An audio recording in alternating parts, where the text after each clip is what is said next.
Welcome! In front of me is a POCO X3 Pro, and today I'll go over unboxing along with a quick overview of this phone. Now, this would have been a normal unboxing, but I already did open it up and then decided to spill my little plant all over the table. So the plenty decided to take a happy little accident, and just kind of, now it's already cut, so rip, first time unboxing, I guess. But anyway, once you open it up, you should see this, and basically whatever you see right here, I'm seeing for the first time too.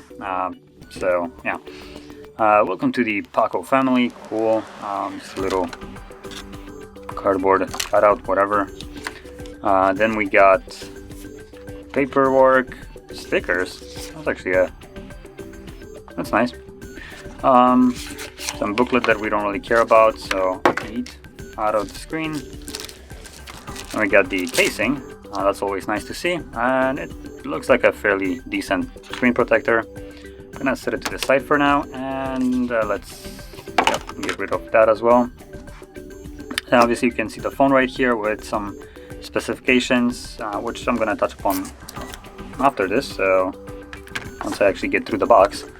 So then we got another cardboard cutout, and we got charger. Wow, I should give them props, they included a charger. So yeah, cable, it's a type A to type C, as you can see right here. And then the charger, if I remember correctly, is a 33 watt charger, but I'm gonna quickly check just to make sure. So, yep, max 33 watts. Hopefully you can barely see it, maybe here. But yeah, 33 watt charger. So number one, nice that they included a charger, and number two, even better that they included a decent charger. So yeah, set that to the side. Also like this, and eat to the side. So here we get the phone itself. Let's quickly pop it out. Oh, that's a nice design. I really like this. Well, let's power it on. And there we go. So, starting off with the screen, which you can already see, this is a 6.67 inch display with a 1080p by 2400 resolution. It's nothing really special in terms of the display that is here, just an IPS LCD. It's HDR10 Plus certified, so that is actually a nice thing, although I'm not exactly sure, because apparently it has 450 nit peak brightness, so I don't think that really classifies as a HDR10 Plus. But yeah, so let's go through this.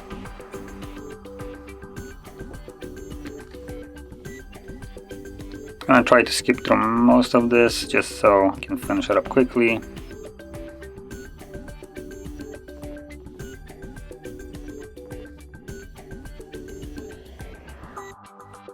And there we go. So going further, it's 120 Hz display, which is really nice. Has an 84.6% screen to body ratio. That's mediocre, I would say, at the year right now. 395 pixels per inch, just a typical, I would say, for 1080p display. And also the glass in front is a Gorilla Glass 6. I believe the best one is Victus, which is the one after the 6. So while it's loading up, let's touch upon the cameras at the back. So as you can see, we have a quadruple camera setup, and this fairly nicely designed, I would say, housing right here. It looks kind of neat, just personal opinion here.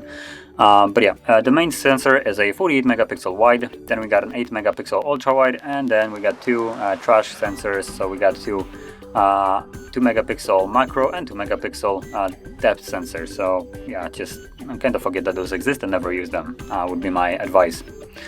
Now when it comes down to video quality, it shoots at 4K 30 frames. If you drop it to 1080p, you can shoot at 30/60 and slow motion at 120, or assuming this is a slow motion, I might be incorrect. I'm gonna check it out.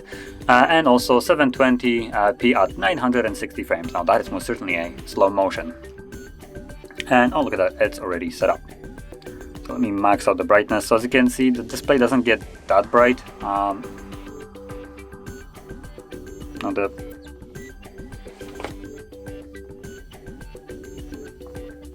So right now, by default, it looks like it is not at 120 Hertz.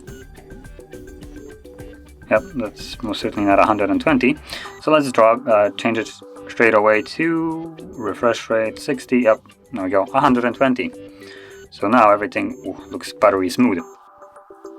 Okay, so let's go into the cameras right now, which once I find the actual camera application, I guess this is it. As you can see, the skin over it is fairly heavy. Like a lot of the icons look a little bit wonky to me. The things that are still the same is things like Chrome messages, dialer, but then majority of the other things like the settings look really outdated, like straight out of Android 6, while the camera looks like it's some kind of mix of Google camera lens or whatever and something else. But yeah, so the skin here is a little bit over the top. I don't really like it that much. But let's see the cameras anyway. So I'm gonna get my plant. Hopefully this time I won't spill its guts everywhere. And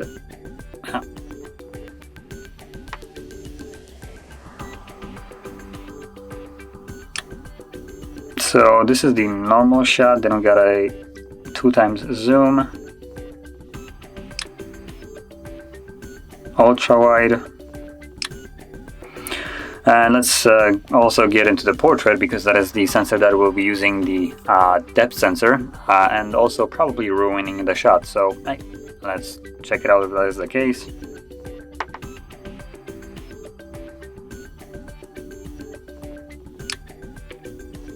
Okay, so let's move that safely to the side. There we go. So the first shot that you're seeing is the portrait one, and oh, that is terrible. So why is the screen making like weird noise?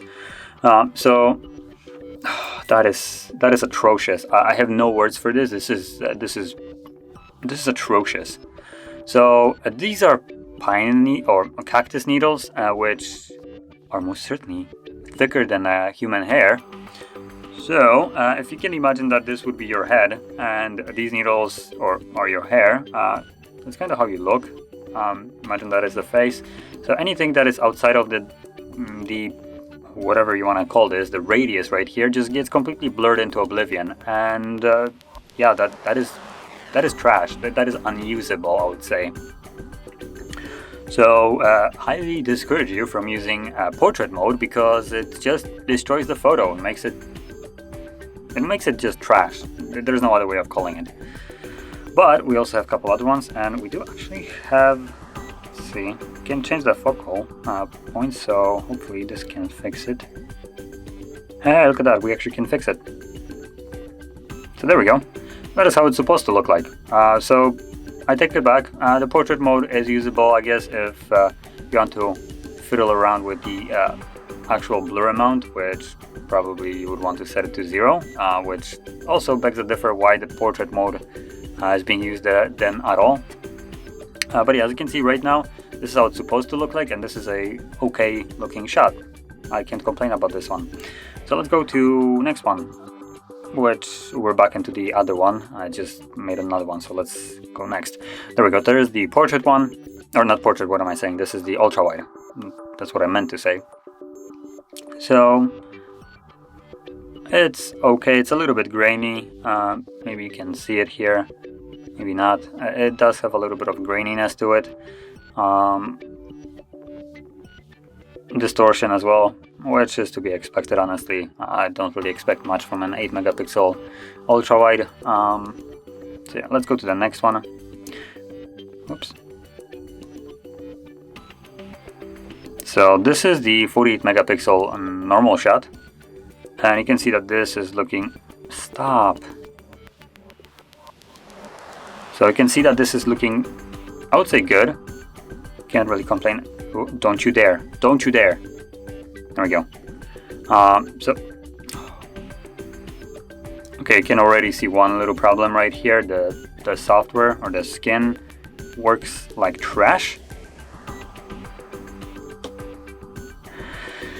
I'm losing my patience a little bit here.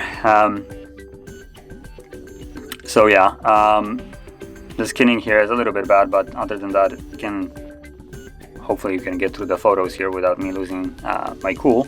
But yeah, here the normal 48 megapixel shot, the wide one, looks fine. I can't complain about it. It's detailed, especially if you're looking at like just this little pebble. And now this pebble is like right over here, I believe this is the one. So you can see a lot of detail on it, which is really nice. Then we got, actually this is the 2x zoom, my bad. This is the normal wide shot, but the result is basically the same. Give or take a little bit of a blurriness right here. That is just my lack of skill rather than the camera.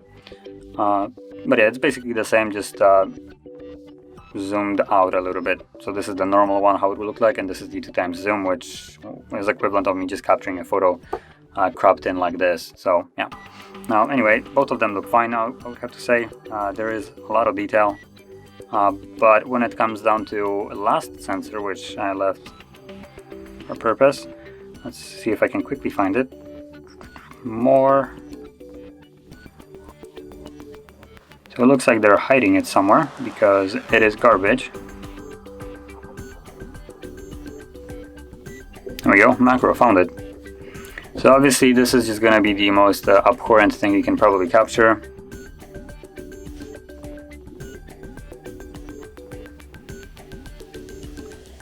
Now just as a comparison, I will capture also a photo mode without macro. So how do I disable it? Oop, there we go. So normal shot, I'm gonna do 2x zoom and I'll move the lens a little bit back because it's not macro. Okay, so let's go back to this. This is not the macro, it's going to be the next shot, but I did capture it just as a comparison. So there we go. I can see that this is fairly okay. It's nothing really outstanding in terms of just like cropped in macro shots, and the brightness of it is also lacking, but I guess it is what it is. But if we move to the macro, we can already start seeing that this looks disgusting. Number one, the lighting on it is just like, I'm not sure what is this, like some oil painting basically looking photo. It looks terrible. I have basically no better word to describe it. It looks awful. And just to put it in comparison with a device that has come out over 2 years ago, I believe, I'm gonna take my Mate 20 Pro and do also a macro shot with a little bit of a better lens, still outdated at this point of time. And yeah, let's see what it can do here.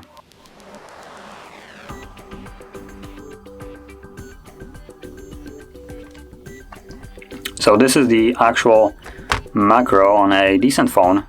So number one, let's just like the comparison here. Now obviously when you zoom in that close, it's losing its quality, but then when you consider the fact that this is just basically a millimeter in size, and you can crop it or blow it up to basically full screen, you kind of start seeing just the sheer quality that you have here compared to what is called a macro here. Like, this is just not really comparable. It's basically like a toy compared to an actual device. So yeah, but to be honest, this phone isn't necessarily a king of photos, so I'm not gonna trash it too much for it, but I will trash the company for including 2 useless sensors, because no, we don't care that you decided to rack up the count.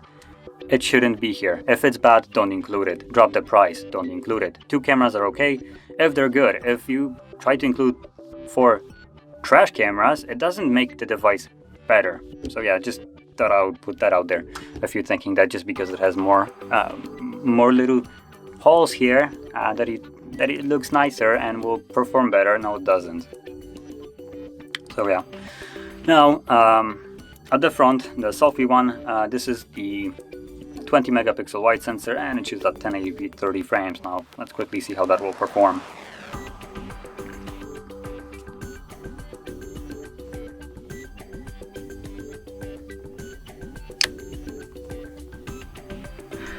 So apart from me looking like a serial killer that I want to kill someone, other quality, the dead stare here, top notch. Sorry for that. Hopefully you won't have nightmares. But yeah, the quality is just fine.